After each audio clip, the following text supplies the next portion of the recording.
5 வருஷம் ஊரில் இல்லை, திடீர்னு வந்த உடனே ஓகே உனக்கு மெம்பர்ஷிப் கொடுக்குறேன், நீ உன்னை தலைவர் ஆக்குறேன்னா கண்டிப்பாக it's not going to work. ஏன்னா பாகிஸ்தானோட எலெக்ஷன் நான் ஒத்துக்க மாட்டேன், மேற்குலகம் ஒத்துக்கும். பாகிஸ்தானோட எலெக்ஷன் மாதிரி ஒரு போகஸ் எலெக்ஷன் நான் பார்த்ததே கிடையாது. அதாவது மெஸ்ஸி அப்புறமா ரொனால்டோ கிறிஸ்டியானோ ரொனால்டோ ஓட்டு போட்டு அப்படிதான் சபா ஷெரீப் தேர்ந்தெடுக்கப்பட்டார். வெக்கமே இல்லாம அந்த சபா ஷெரீஃபுக்கு தோல் மலை கை போட்டு ட்ரம்ப் நிற்கிறார். இதுதான் டபுள் ஸ்டாண்டர்டோடைய முழு உருவம் அப்படின்னு பார்த்தீங்கன்னா மேற்கத்திய நாடுகளும் மேற்கத்திய ஊடகங்களும் அந்த நாட்டோட தலைவர்களும் தான். யூனஸ் வந்து அகைன் இஸ் அ பப்பட். ஒரு பப்பட் என்ன சொல்லுவாரு, அவர் வந்து அவருக்கு வந்த ரிப்போர்ட்டை அவருக்கு வந்த விஷயத்தை அவர் சொல்லுவார். முஜிபுர் ரஹ்மான் வங்காளி அப்படின்ற ஒரு காரணத்தினால அவர் பாகிஸ்தானுடைய இது பிரைம் மினிஸ்டர் ஆக விடாமல் தடுத்தது காரணத்துக்காக தான் முக்தி பாகினி கிரியேட் ஆச்சு. முக்தி பாகினி நாம கிரியேட் பண்ணல. பங்களாதேஷ்க்கு இப்போ வேற யாரும் எதிரி கிடையாது. பங்களாதேஷ்க்கு இப்போ இருக்கக்கூடிய எதிரி ஒரே ஒரு நாடு வந்து இந்தியா தான். ஏன்னா உங்களோட பாகிஸ்தான் சுதந்திரம் வாங்கி கொடுத்தா பாகிஸ்தானோட ஐஎஸ்ஐ டெய்லி உட்கார்ந்துருக்காங்க. பாகிஸ்தானுடைய ராணுவ அதிகாரிகள் வாரம் போய் டீ பிஸ்கட் சாப்பிட்டு வராங்க. என்ன சொல்றது, பாகிஸ்தானுடைய எக்ஸ்டென்ஷனாக தான் இப்போ பங்களாதேஷ் இருக்கு. நீங்க பங்களாதேஷ்ன்றதை மறந்துடுங்க. ரஷ்யா வந்து இந்தியாவுக்கு எதிராக திருப்புறதுக்காக தான் இவ்வளவு பேச்சுவார்த்தை எல்லாம் பண்ணிட்டு இருக்கீங்க. ரஷ்யா கிட்ட போய் பாகிஸ்தானோ பங்களாதேஷோ போயிட்டு எனக்கு வந்து சுக்காய் கொடு கேட்க முடியுமா? நான் கேட்க விரும்புறது என்னன்னா, நீங்க ரஷ்யாவுக்கு எதிராக திருப்புறதுக்காக இந்தியா இவ்வளவு மனக்கறீங்கல்ல, ரஷ்யா என்னைக்காவது இந்தியா விட்டு கொடுத்துருக்கா? தேவுக்கு ஆசான் போட தெரியுதுல்ல. பங்களாதேஷ்ல இந்துக்கள் கொள்ளும் போது உங்களால ஒரு வார்த்தை கூட வாய் திறந்து பேச முடியல உங்களால.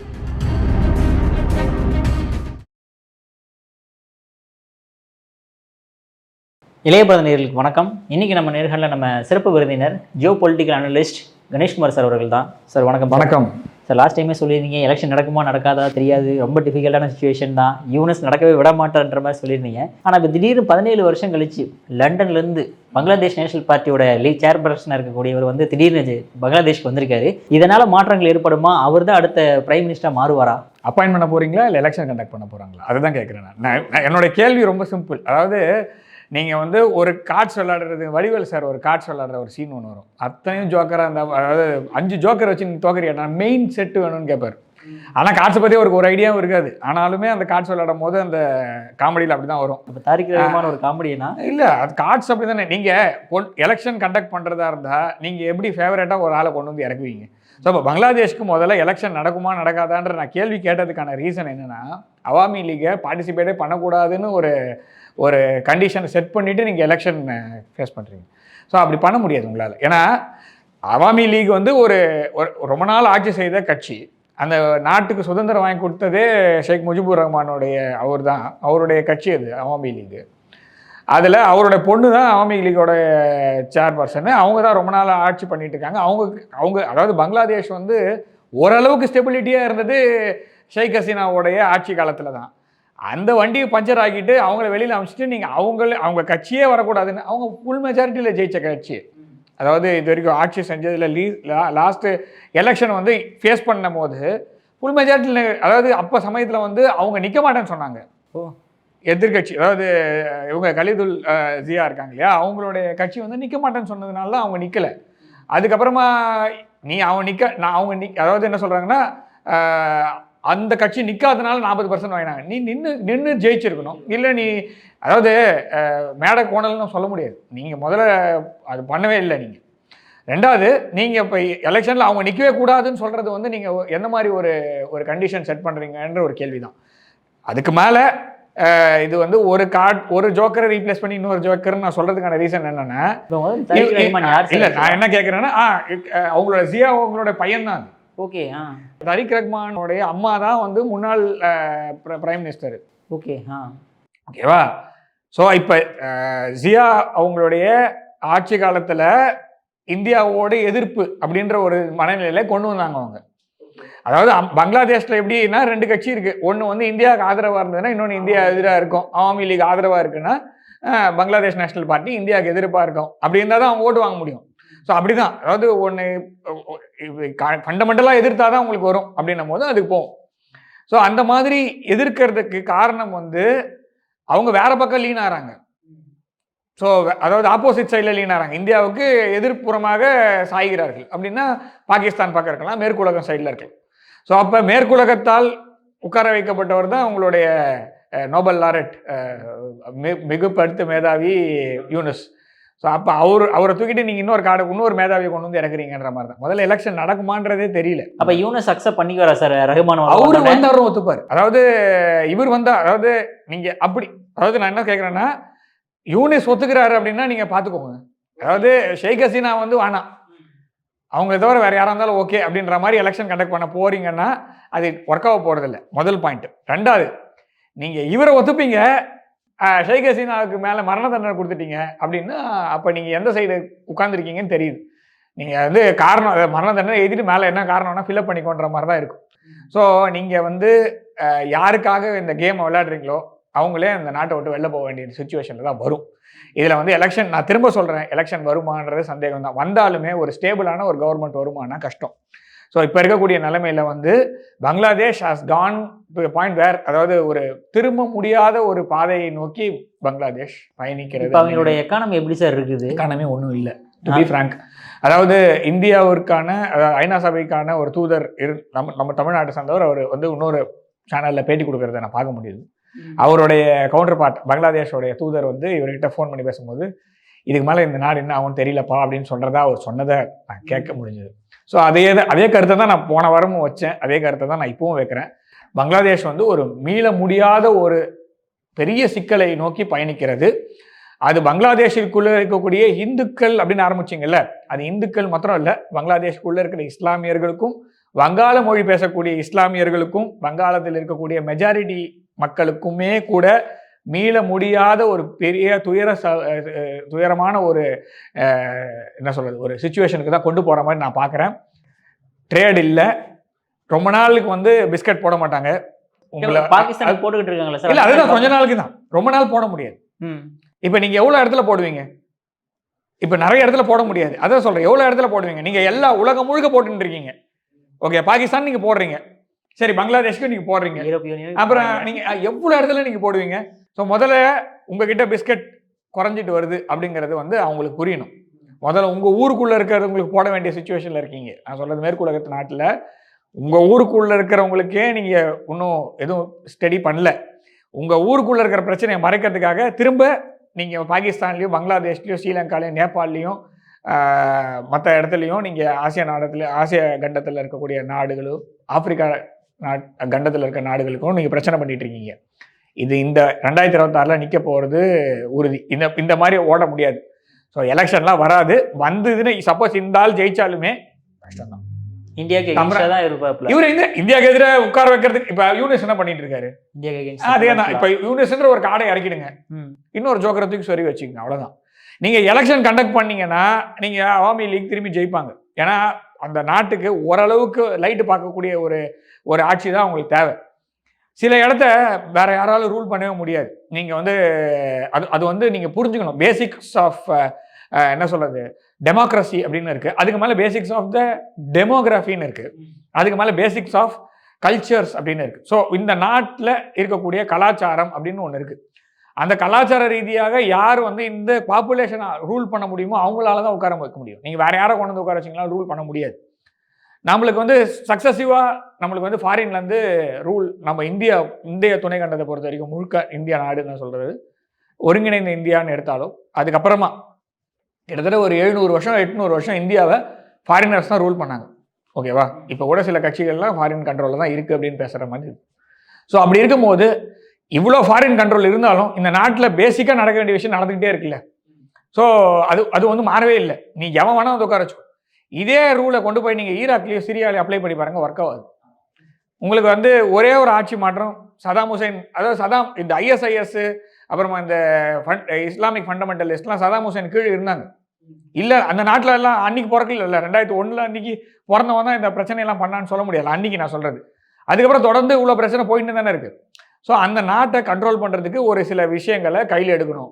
அதை அப்படி தான் ஆட்சி பண்ணணும். கொஞ்ச நாளுக்கு முன்னாடி வந்து UAE-யோடைய ஃபாரின் மினிஸ்டர் ஒரு பேச்சு கேட்க முடிஞ்சது. அவர் சொன்னார், நீங்கள் வந்து ரொம்ப லிபரலைஸ்டு தாட்ஸ் எல்லாம் வந்து உங்களுக்கு மாத்திரம் தான் இருக்கிற மாதிரி ஐரோப்பிய ஒன்றியத்தை பார்த்து சொன்னார். இந்த லிபரலைஸ் தாட்ஸ் எல்லாம் உங்ககிட்ட மாத்திரம் தான் இருக்க மாதிரியும், லெஃப்டிஸ்ட் ஐடியாவில் தான் உங்ககிட்ட இருக்க மாதிரியும், நாங்களும் பிற்போக்குவாதிகள் மாதிரியும் நீங்கள் பேசிக்கிட்டு இருக்கீங்க. ஒரு நாள் வரும், அன்னைக்கு உங்களுக்கு புரியும் நாங்கள் ஏன் வந்து இந்த மாதிரி ஒரு கண்ட்ரோல் எதுக்கு வச்சுருக்கோம். வளைகுடா நாட்டில் இருக்கக்கூடிய சில ரூல்ஸ் அண்ட் ரெகுலேஷன்ஸ் சில கண்ட்ரோல் வந்து ரொம்ப பார்பாரிக் அப்படின்னு சொல்ற வார்த்தையை வந்து கொடூரமான தண்டனைகள் நீங்க வச்சிருக்கீங்க அப்படின்னு சொல்லி மேற்கு உலகம் எப்பவுமே இந்த வளைகுடா நாடுகளில் மேற்கு ஆசிய நாடுகளை சொல்லும். இந்தியாவையும் சொல்லும்னு வச்சுக்கோங்க. எல்லா நாடையும், அதாவது அவங்களுக்கு வந்தால் மாத்திரம்தான் கரெக்ட், மற்றவங்கலாம் பண்ணுறதெல்லாம் தப்பு, அவங்களுடைய வெர்ஷன் ஆஃப் டெமோக்ரஸி தான் எல்லாருமே யூஸ் பண்ணணும்னு ஒரு எண்ணத்தில் சொல்லிட்டு இருக்காங்க. அது ஒர்க் அவுட் ஆகலை, அது அவங்களுக்குமே ஃபெயிலியர் தான். ஸோ அப்போ அந்த வெளியுறவுத்துறை அமைச்சர் அந்த நாட்டோடைய அவர் சொன்னது வந்து அதுதான். ஸோ நீங்கள் ஒரு நாள் போய் நிற்பீங்கடா, அன்னைக்கு உங்களுக்கு புரியும் நாங்கள்லாம் ஏன் இவ்வளோ ஸ்ட்ரிக்டாக வச்சுருக்கோம் ரூல்ஸ்ன்ட்டு. நீங்கள் இந்த ரிலீஜியஸ் ஃபண்டமெண்டலிசம்ன்றது எங்களுக்கு மொத்தம் ரெஸ்ட்ரிக்டட் கிடையாது, உங்களுக்கும் வரும், உங்கள் நாட்டிலையும் அது நடக்கும், அப்போ நீங்கள் என்ன பண்ணுறீங்கன்னு நான் பார்க்குறேன் அப்படின்னு சொன்னார். அதுதான் இப்போ நடக்குது. இப்போ மேற்கு உலகத்தில் எப்படி இருக்குது இன்னைக்கு demographic change, so changes. So அந்த மாதிரி தான் இப்போ பங்களாதேஷை ஆட்சி செய்வதற்கு சில கண்டிஷன்ஸ் இருக்கு. I'm not diverting from the main issue.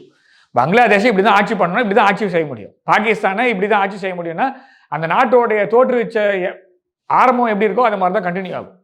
So அப்போ நீங்கள் ரூல்ஸ் அண்ட் ரெகுலேஷன்ஸ் நீங்கள் மாற்றி வச்சு டியூன் பண்ணியிருந்தீங்கன்னா you have to always look for the founding, அதாவது என்ன சொல்கிறது, மெம்பர்ஸ் யார் இந்த நாட்டோடைய ஆரம்ப கால அந்த நாட்டோடைய அந்த நாட்டின் ஃபாதர் ஆஃப் த நேஷன் அப்படின்ற டேக் வந்து இல்லைனாலும் அந்த குரூப் இருக்கும்ல, elite group who created that nation, அவங்கள நம்ம பார்க்கணும். அவங்க எப்படி எந்த ரூல்ஸ் எந்த லால அவங்க ஸ்டார்ட் பண்ணாங்கன்னு. ஸோ அப்படி பார்க்கும்போது பங்களாதேஷ் வந்து அப்படி தான் ரூல் பண்ண முடியும்.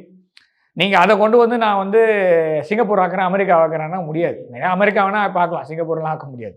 ஸோ அதுக்குன்னு ரூல்ஸ் அண்ட் ரெகுலேஷன்ஸ். அப்போ பங்களாதேஷை வந்து நீங்கள் இப்படி தான் ஆட்சி செய்யணும். ஸோ இப்போ புதுசாக ஒரு ஆள் 15 வருஷம் டச்சே இல்லாமல் கொண்டு வந்து 15 நாளில் மெம்பர்ஷிப் கொடுத்து 15 வருஷம் ஊரில் இல்லை, திடீர்னு வந்த உடனே ஓகே உனக்கு மெம்பர்ஷிப் கொடுக்குறேன், நீ உன்னை தலைவர் ஆக்குறேன்னா கண்டிப்பாக it's not going to work. அப்போ வந்து இப்போ இந்தியாவுக்கு ஆதரவாக இருக்கக்கூடிய இன்னொரு மெம்பரை நாம கொண்டு போய் இறக்குவோமா? ஷேக் ஹசீனாவுடைய மகன் கூட வெளியூரில் தான் இருக்கார். அவர் மேலே நிறைய இவர் வந்து ஒரு கரப்ஷன் சார்ஜஸ், இவர் நிறைய பிரச்சனைனால இவர் இந்த நாட்டை விட்டு வெளியே போனார். அதே மாதிரி ஒரு பிரச்சனையில தான் இவரும் வெளில போயிருக்காரு. ஷேக் ஹசீனாவோட பையனும் கரப்ஷன் சார்ஜஸ் இருக்குன்னு சொல்லிட்டு. ஸோ அப்படி இப்போ நீங்கள் கரப்ஷன் சார்ஜஸ் வச்சு நீங்கள் வந்து ஷேக் ஹசீனாவோட பையனை திரும்பி வரக்கூடாது, ஷேக் ஹசீனாவுக்கு தூக்கு தண்டனை கொடுப்பீங்கன்னா பிலிப்பைன்ஸோடைய முன்னாள் ஜனாதிபதியோடைய கேஸை நம்ம எடுத்துக்கணும். கிளெப்டோக்ரஸியோடைய ஒன் ஆஃப் த என்ன சொல்கிறது ஒரு பெரிய எக்ஸாம்பிள் வந்து இப்போ இருக்கக்கூடிய பிலிப்பைன்ஸோடைய பிரசிடென்ட்டோட அப்பா, அவர் அமெரிக்காவில் தான் தஞ்சம் புகுந்தார். ஸோ அப்போ உங்களுக்கு உங்கள் ஊரில் வந்து செட்டில் ஆனால் பிரச்சனை கிடையாது, இப்போ வேறு ஊருக்கு போய் செட்டில் ஆனால் இப்போ இந்தியாவுக்கு வந்தால் பிரச்சனை. ஸோ அப்போ வந்து அது கிளெப்டோக்ரஸி ஒர்க் அவுட் ஆகும். அந்த ஊழல் அப்புறமா நிறைய பேரை கொன்னது அப்படின்ற கேஸெல்லாம் நீங்கள் எடுத்தீங்கன்னா ஒரு நாட்டோடைய உள்நாட்டு ஸ்திரத்தன்மைக்கு குந்தகம் விளக்குறதுன்னா ஹண்டர் பைடன் கேஸ் எல்லாம் எடுது. உங்கள் அப்பா வந்து பிரசிடென்ட்டு, நீங்கள் என்ன போஸ்ட்டில் இருக்கீங்கன்னு எதுவுமே கிடையாது. ஆனால் உக்ரைனுக்குள்ளே இருக்கிற எல்லா அமக்கலத்துக்கும் காரணம் ஹண்டர் பைடன். 4 லேப்டாப்போடைய ஹார்ட் டிஸ்க் சொல்லும் அவருடைய பவுஷ் என்னன்ட்டு. அப்போ நீங்கள் சதாம் ஹுசைனுக்கு ஒரு ஸ்கேல் வைக்கிறீங்க, உதாய் கொசாயின் 2 பசங்க, அவங்களுக்கு ஒரு ஸ்கேல் வைக்கிறீங்க. அதே ஸ்கேலில் நீங்கள் ஏன் ஹண்டர் பைடன் வைக்க மாட்டேங்கிறீங்க? பைடன் வந்து வெளில போகிறதுக்கு முன்னாடி பையன் கூட பார்க்காம எல்லாருக்கும் ஒரு பொது மன்னிப்பு வாரி வழங்கிட்டு போயிட்டு இந்த மேலே இந்த லிஸ்ட்டில் இருக்கிற அத்தனை பேருக்கும் பொது மன்னிப்பு வழங்கிட்டான்னு. இதெல்லாம் உங்கள் நாட்டில் உங்கள் பிரசிடென்ட் பண்ணும்போது இதெல்லாம் வந்து யாருக்கும் ஒரு விமர்சனத்துக்கு உள்ளாகாது. ஆனால் இந்தியா வந்து தன்னுடைய நட்பு நாடு அப்படின்னு சொல்லப்படுகின்ற பங்களாதேஷில் இருக்கக்கூடிய ஒரு தலைவரை தன்னுடைய நாட்டில் தஞ்சம் புக வச்சா உங்களுக்கு குழப்பம் இல்லை, அப்போ வந்து உங்களுக்கு வந்து கழுகுக்கு மூக்கில் இருக்கும். So this is not going to work anyhow. Bangladesh election வருமானது நீங்கள் அந்த எலெக்ஷன் முடிஞ்ச பிறகு கூட நம்ம சொல்லலாம். ஏன்னா பாகிஸ்தானோட எலெக்ஷனை நான் ஒத்துக்க மாட்டேன், மேற்கு உலகம் ஒத்துக்கும். பாகிஸ்தானோட எலெக்ஷன் மாதிரி ஒரு போகஸ் எலெக்ஷன் நான் பார்த்ததே கிடையாது. அதாவது மெஸ்ஸி அப்புறமா ரொனால்டோ, கிறிஸ்டியானோ ரொனால்டோ ஓட்டு போட்டு அப்படிதான் சபாஸ் ஷெரீஃப் தேர்ந்தெடுக்கப்பட்டார். வெக்கமே இல்லாமல் அந்த சபாஸ் ஷெரீஃபுக்கு தோல் மலை கை போட்டு ட்ரம்ப் நிற்கிறார். ஸோ அந்த எலெக்ஷனுக்கு எந்த ஒரு விமர்சனமும் கிடையாது. ஆனால் இந்தியாவில் மே மாதம் வெயில் அவையோ ஜனங்கள்லாம் நிற்கிறாங்களேன்னு ஒரு விமர்சனம் பேப்பராக எழுதுறாங்க. ஸோ இதுதான் டபுள் ஸ்டாண்டர்டோடைய முழு உருவம் அப்படின்னு பார்த்தீங்கன்னா மேற்கத்திய நாடுகளும் மேற்கத்திய ஊடகங்களும் அந்த நாட்டோட தலைவர்களும் தான். ஆக மொத்தத்தில் என்னுடைய பார்வையாக நான் வைக்கிறது, பங்களாதேஷில் எலெக்ஷன் நடக்காது. அப்படி நடந்தாலும் அனௌன்ஸ்மெண்ட் பண்ணிவிடுங்க, அப்புறமா எலெக்ஷன் என்ன வச்சுக்கோங்க. ஏன்னா அப்படி தான் நீங்கள் பண்ண போகிறது. ஏன்னா நீங்கள் முடிவு பண்ணிட்டீங்க, நீங்கள் ஒன்று யூனிஸை கண்டினியூ பண்ணுவீங்க, இல்லைன்னா இந்த புதுசாக வந்திருக்கிற ஆளை கொண்டு போய் உட்கார வைக்க போகிறீங்க. இது ரெண்டுத்தில் ஏதாவது ஒன்று தான்.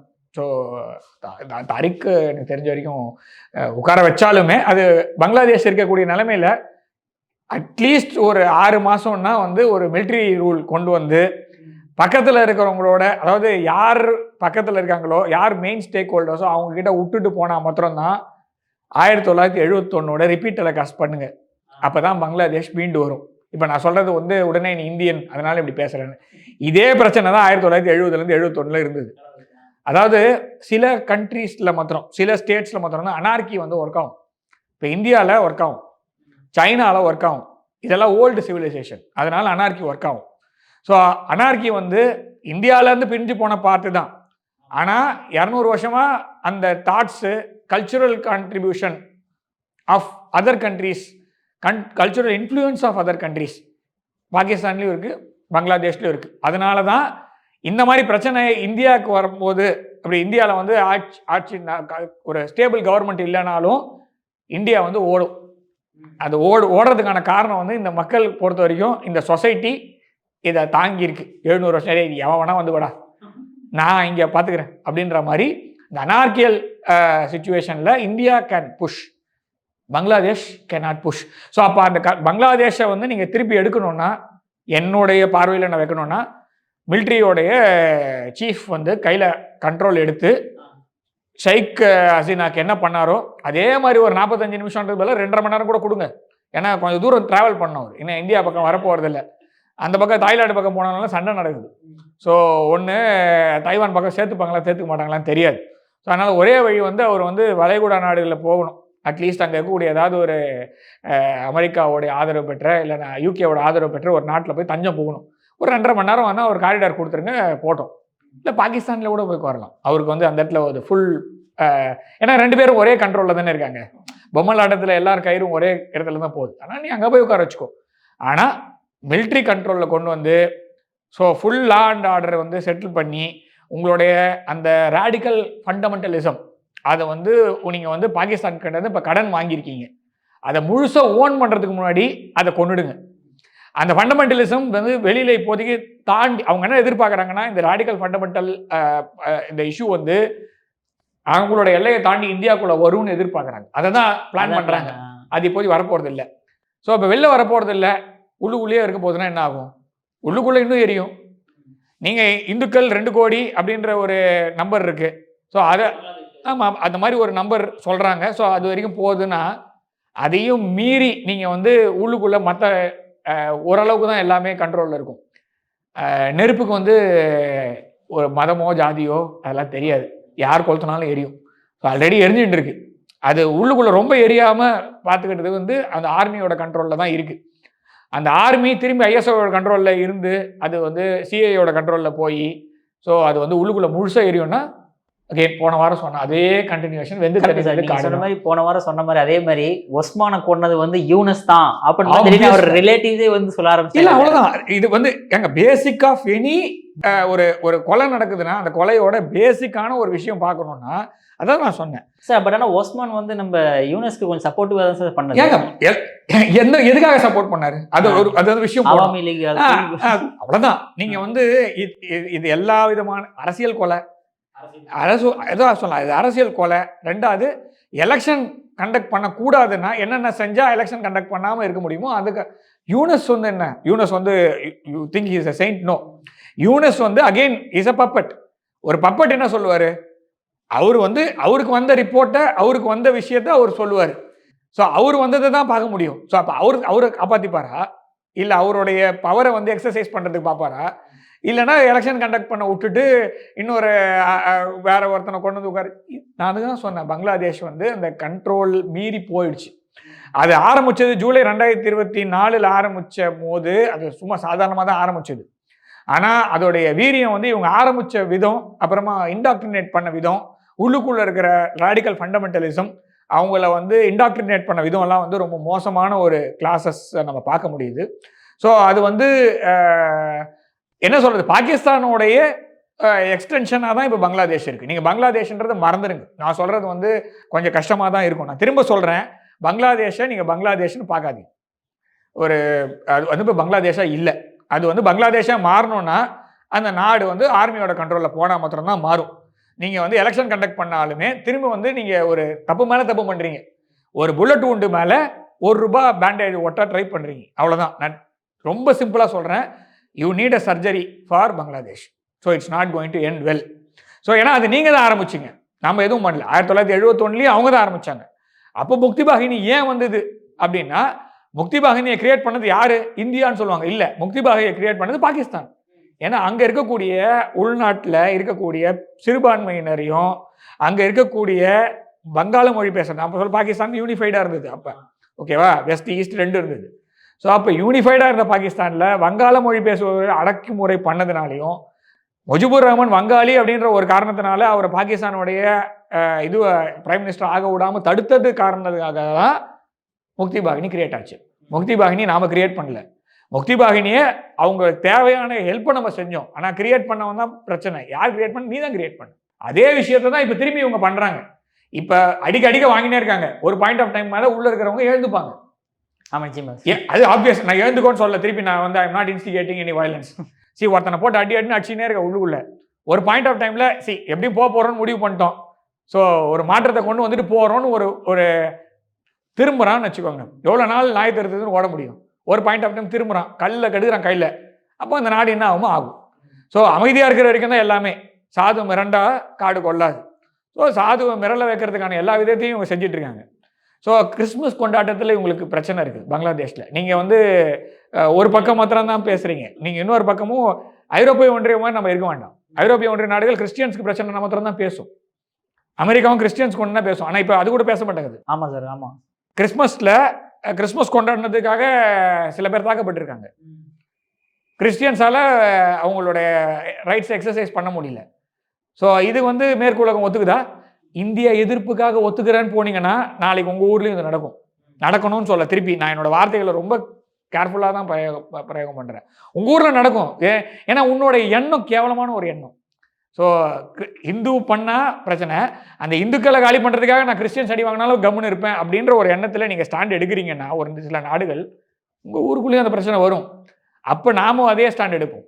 அப்படி தான் நம்ம பார்க்கணுமே தவிர, அப்போ வந்து நம்ம துருக்கி மாதிரி ஒரு நாடு வந்து நான் பார்த்ததே இல்லை. அவங்க நாட்டில் பூகம்பம் வந்த போது முதல்ல போய் ஹெல்ப் பண்ணது இந்தியா.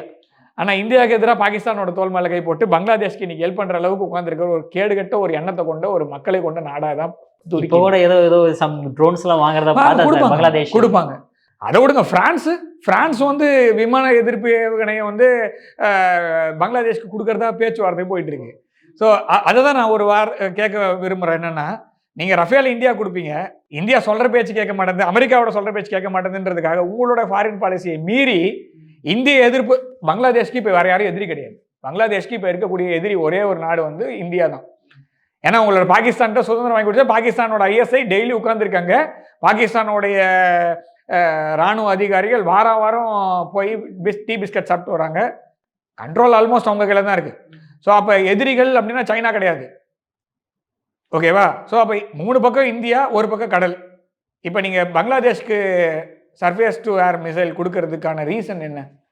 அப்போ நீங்கள் ரஃபேல் அடிக்கிறதுக்கு உங்களை நாட்டோடைய வேற ஒரு கம்பெனி தயாரிக்கிற ஒரு இதை கொடுப்பீங்களா? அப்படி ஒரு ஃபாரின் பாலிசி உங்ககிட்ட இருக்கா? உங்களுக்கு ஒரு ஃபாரின் பாலிசின்னு ஒன்று இருக்கா? இருந்ததுன்னா இந்த மாதிரி ஒரு பேச்சுவார்த்தை நடந்து ரஷ்யா கிட்ட போய் கேட்க முடியுமா இவங்களால? நான் ஒரே ரஷ்யா வந்து இந்தியாவுக்கு எதிராக திருப்புறதுக்காக தான் இவ்வளோ பேச்சுவார்த்தை எல்லாம் பண்ணிட்டு இருக்கீங்க. ரஷ்யா கிட்ட போய் பாகிஸ்தானோ பங்களாதேஷோ போயிட்டு எனக்கு வந்து சுக்காய் கொடு கேட்க முடியுமா? இவர் போய் இறங்கினார் 2022 பிப்ரவரி மாதம் 22ஆம் தேதி அன்னைக்கு இம்ரான் கான் போய் இறங்கினார். அன்னைக்கு தான் உக்ரைனில் வந்து அந்த ஸ்பெஷல் மிலிட்டரி ஆபரேஷன் ஸ்டார்ட் ஆகுது. போனது என்னாச்சு? புஷ்ன்னு திரும்பி வந்தார? அதுக்கப்புறம் அவர் ஆட்சி மாற்றம் வருதா? ஸோ நான் கேட்க விரும்புறது என்னன்னா, நீங்கள் ரஷ்யாவுக்கு எதிராக திருப்புறதுக்காக இந்தியா இவ்வளோ மெனக்கிறீங்கள, ரஷ்யா என்னைக்காவது இந்தியா விட்டு கொடுத்துருக்கா? அவ்வளோதான். இப்போ நீங்கள் விட்டு கொடுக்கறதுக்கு ரெடியாக இருங்கல்ல இப்போ. ஸோ அப்போ உங்களோட ஃபாரின் பாலிசியை திருப்பி ஒரு தடவை மறுபரிசீலனை செய்து கொள்ளுங்கள். ஏன்னா நீங்கள் ரஃபேல் எங்களுக்கு கொடுத்துருக்கீங்க. ரஃபேல் எங்களுடைய பெஸ்ட் பெட் இல்லைன்னு தான் சொல்லலை. அதுக்காக நீங்கள் வந்து பங்களாதேஷ்க்கு வந்து இந்த மாதிரி ஏவுகணை கொடுப்பானா அவன் யாருக்கு எதிராக யூஸ் பண்ண போகிறான்? கண்டிப்பாக சைனாவோ பாகிஸ்தானோ வரப்போகிறது இல்லை. உங்களுடைய விஷயத்துக்கு போனீங்கன்னா பாகிஸ்தான் கிடையவே கிடையாது. ஏன்னா பாகிஸ்தான் உங்களோட செல்லப்பிள்ளை. நீங்கள் F-16க்கு திருப்பி கோடியாக பணத்தை கொடுக்குறீங்க. அடி வாங்கின F-16க்கு திருப்பி கொடுக்குறீங்க.